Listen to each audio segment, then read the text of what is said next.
Okay, shall we take a trip around the Enneagram? All right, start with number 1. I've got the qualities of aligning, responsible, and correcting. Taking on the burden of aligning relationship with our values. The partner's faults become my faults. And then there's a kind of disciplining of the partner in overt and subtle ways to help improve. I should also say that, of course, we're going to be looking at some of the hard stuff. We're trying to look at where we're getting stuck with the understanding that we're also all bringing gifts to relationship, and once we can find those stuck places and allow that energy to flow more freely, that the good qualities will also come. But this chart is geared toward some of the challenges. So ones, I think in general ones have a very strong sense of boundaries and space and decorum and what's appropriate and considerate, and can really invite that into the relationship, both early and throughout. And one of the ways in which boundaries are held, and understanding the relationship as being boundaried, is understanding what's really the driving value of the relationship. What's our core? What's the seed that got the relationship growing? What's our core intention? What's our shared values? And so the one tends to naturally go to what's shared values in any kind of situation, but I think this is true in relationships, but then maybe takes the burden of policing that a little bit. Like being the one that's sort of, wait a minute, that violated my sense of what this was about. They're the ones kind of policing the boundaries, kind of guarding what the core value was, and in a sense can end up taking on a little too much responsibility, and especially actually feel like the partner's their flaws or their faults are the one's flaws. They sort of take it on themselves, like, oh, this is a direct reflection on me. So there can be a kind of sense in which a partner of a one is going to know pretty quickly. They're going to get the signals of they're upset at me. I don't even quite know why I'm doing something that's not quite right, and they're going to know. They're going to feel that energetically from the one, especially as they start to get tuned into each other. There's that heat of you're saying don't say that what you're going to say. That story that it just is going to embarrass us. That kind of like keep it. So you can kind of feel it in the partnership if the one is putting that out. And so that's where the subtle ways of sort of improving the partner, because ones are fundamentally about growth. It's about starting a new project, starting a new intention for something really good to manifest. And if we start it out right, then it's just going to be that much more beautiful in the end. So let's start it out right. Let's grow. Let's improve. And aren't you improving too? And this is this is what life is about. Let me help you improve. And then all of a sudden, that can devolve into a kind of nitpicking or other things that can really happen with the one if they're not careful. What the one can, one thing that Helen Palmer actually said, which I really appreciated, was that if you're in a relationship with a one, you have to relate to two people. You relate to the one, and you relate to the one's inner critic. And I think that's kind of what we're talking about in terms of like that sense of like, oh, there's that critic. It's not even being stated, but I'm feeling the heat of the inner critic somehow in this moment. And so there's a dual relationship there, and to kind of notice the signs of when the one is tensing up and to help them relax is really really good for a partner, to kind of get them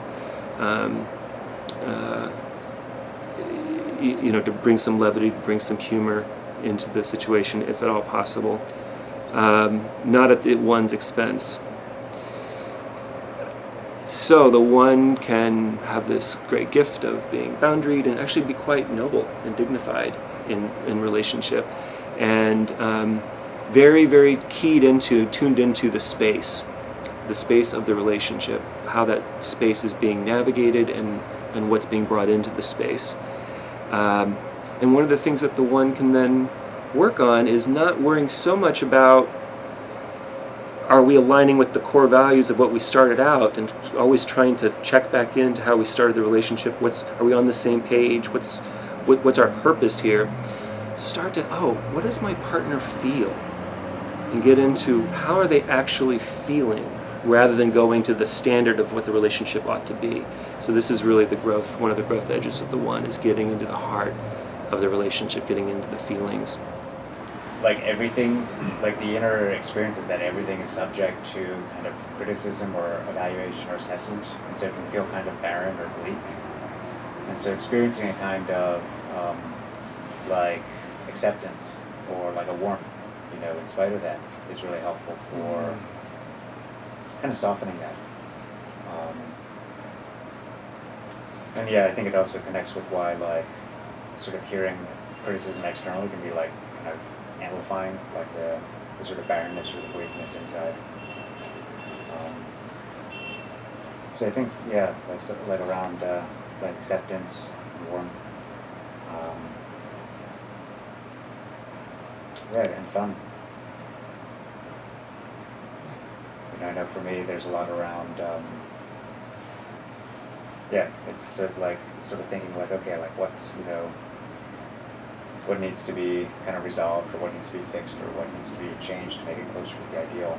And so something that sort of balances that with, or like a kind of like somebody coming in and balancing that with kind of almost like modeling, like it's tough because it's like if somebody's saying like, oh, like don't worry about it, it's like, no, it's like this, I am worrying about it. This is like, this is how it is. But if they can show like how they can sort of hold it, have that kind of awareness and balance that with kind of acceptance or equanimity, that's really powerful. Because then it's like, for me, it's kind of like, oh, okay, like I can sort of acknowledge this, or this can be acknowledged and not be this kind of like overwhelming thing that needs to be kind of like handled or dealt with and resolved. Or yeah, so that's something I really appreciate. Yeah, it really comes up for me back to the conversation we just had about fives too. It's like, this is it. This is the gift of the one, and this is one of the things the one's working with. So with that relationship with the inner critic, why reject the inner critic? Why criticize the inner critic? If we can accept it, well, what I'm hearing you say is even just the acceptance gets a little space. It's a little more flow. Like, okay, this is who it is. This is who I am. I have my relationship with you and your critic, and your critic is welcome too. It's okay. Well,